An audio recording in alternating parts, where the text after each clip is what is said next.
Hey everyone, welcome back to the Halehaven Homestead. I'm Travis, and this week we have electrical. I feel like the first thing that we need to talk about is a disclaimer, because this is not a DIY. I am not an electrician. The last thing you should be doing is taking any of this as advice on how to do your own install. That being said, also you need to be making sure that if you're doing this yourself, that you are in close contact with your local building enforcement. Your code inspector is going to be your best friend in this situation because he's going to help you through and let you know exactly what you need to do. This structure, being a 120 foot or less square foot building, means that I'm exempt from most of all the building codes and required inspections and permits, but not all. And again, you really need to be in contact with your inspector in order to make sure that you're doing everything above board here. Okay, so what we have here is a breaker panel, the assorted breakers that go with it. We have our switch and outlet boxes, our switch and our wire. So our installation is going to be really simple today, only with a few outlets and a switch. So let's just quick go in and take a look at what we got going on. Hey, we're back. I hope you can see it's a little darker in here. So this is what I was talking about. So with the board and batten going up the walls here, as we reach the ceiling, we have the board and batten is going to be going up this way. The board and batten is going to be going up this way, but our problem is there's nothing to attach the planking on this side. So we're gonna have to frame in a couple 2x4s along the both caps or end caps of the shed here to make sure that we have something to attach the planking to. So let's get that installed quickly. And again, if you see me doing something ridiculous, make sure you put it down in the comments. I am not a carpenter. I'm not an electrician. I am just a guy that is trying to get something done. So laugh along, shake your head, do what you gotta do, but here we go.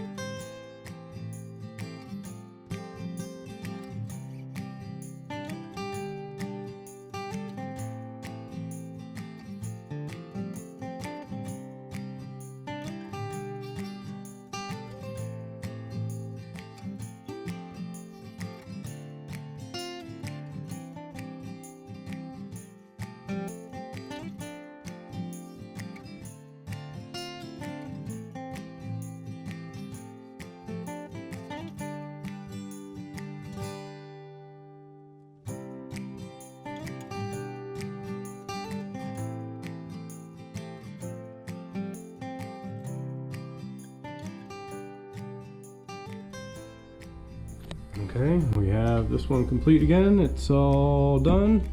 Looks fairly decent. I mean, for what it needs to do, it looks fine, because all we need is something to continue that up in order to attach the board and batten. So I don't know how much more we're going to get done today, because it's already 3 o'clock in the afternoon, and I had to make one run into town, which takes 45 minutes each direction. So I believe that we might actually be able to get to that stuff out now. So let's start figuring out exactly where we want the outlets, where we're going to put the panel, which is over on the corner there, and let's see how much further we get today. The first thing we need to do is figure out where the breaker panel is going to be. So, like I said, not a DIY, not a tutorial at all. Your main power sources are up top here, so usually the orientation is up. I'm gonna mount this and basically get everything mocked up, because I'm going to have to drill a hole through the side, but I do want to get it up and get it into position so that I can at least mark what I'm going to need to cut for next time. I think I've already made the decision that there's no way I'm going to be able to continue and finish this all in just one day.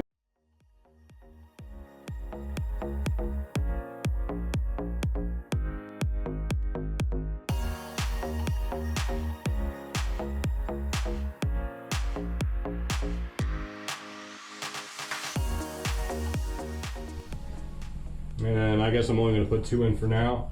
Give me a chance to, guess I should have knocked out the hole for the supply before I mounted it up there, because I can't mark the hole. Alright, let's do this again.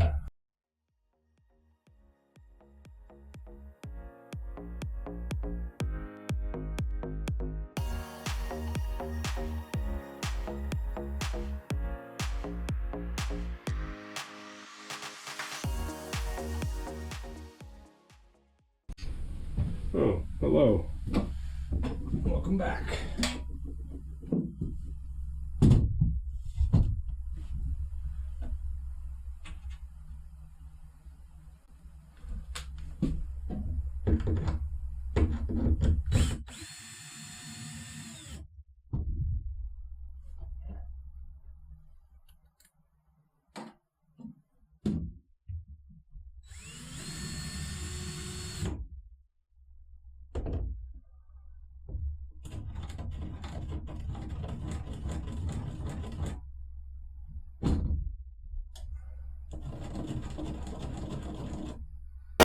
Alright, now we are ready to get this hole going. Let's see what happens.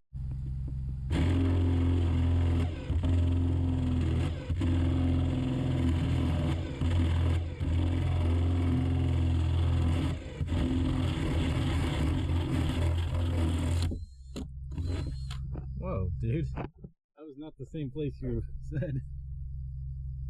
No? Nah, you're over to the right. Well, we were close. Okay, so we now have the breaker in, mounted semi-permanently, mostly temporary. But now we need to think about the outlets and the lights. So the first thing I'm going to do is place the outlet, because that's the easiest one to pick. I'm going to put it right in the middle of the room. And let's just get moving from there.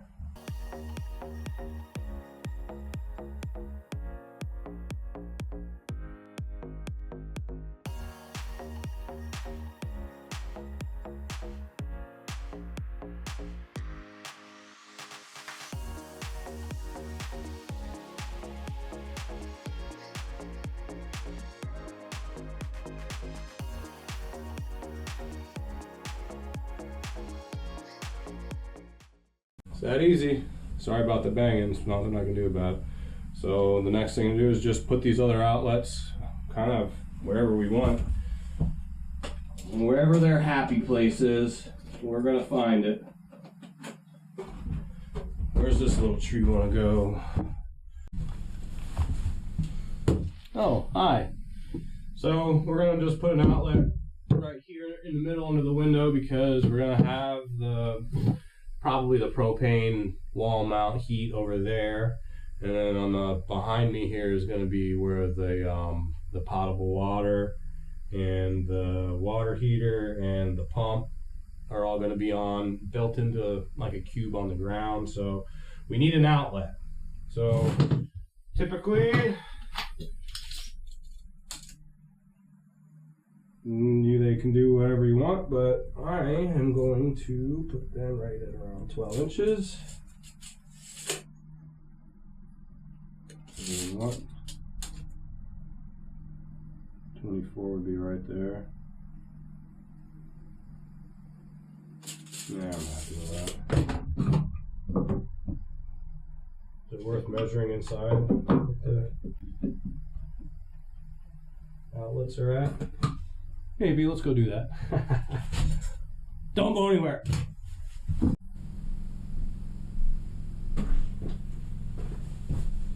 Yeah, it was pretty close.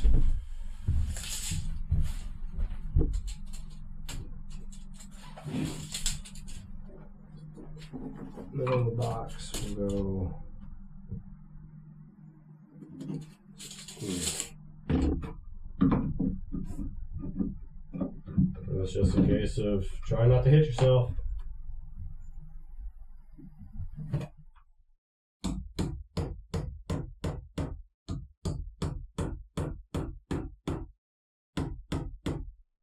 There you have it.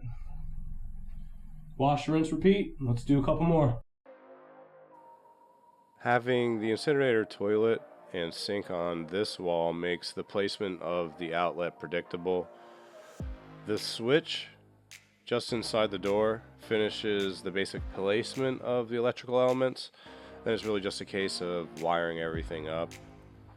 I am going to be keeping each outlet on its own breaker. The incinerator toilet has a 4 amp startup draw and just over a 1 amp draw during incineration. I don't have the specs on the water heater handy, but although it's significantly more, it's still really reasonably powered from a solar setup. Now that the outlet boxes have been placed, it lets me know what needs to be drilled in order to get the wire routed over to the box in the easiest way. And then it's really just a matter of pulling the wire through the holes and getting it over to the breaker boxes. So you can actually get a pretty good shot here of the finished floor. I do have to apologize for not getting proper footage of the install. I'm really still figuring this whole YouTube thing out. Next video, we're going to be slowing things down for a few different reasons that we'll discuss, as well as we'll be giving a more in-depth tour of the cabin itself. So keep an eye out for that next week. Seems like the second I get into the groove and I start feeling like I get stuff done, I start noticing the light disappearing. There's nothing I can do this week. I got the rough-in started. I got one outlet and one switch wired. I got the wire run anyway. I think you're gonna have to check back in next time to see how we complete this. I may actually even put a clip here when I have my code inspector come on over, and we're gonna have a little bit of a conversation about all things electrical, and then I also have a few other things to talk to him. We already went over the gray water drain field that we're going to be putting in here to take care of the shower and the sink water. I just gotta refresh my memory a little bit and be ready for the next step. So I just want to say thank you for watching. I appreciate the viewership, especially the subscribers.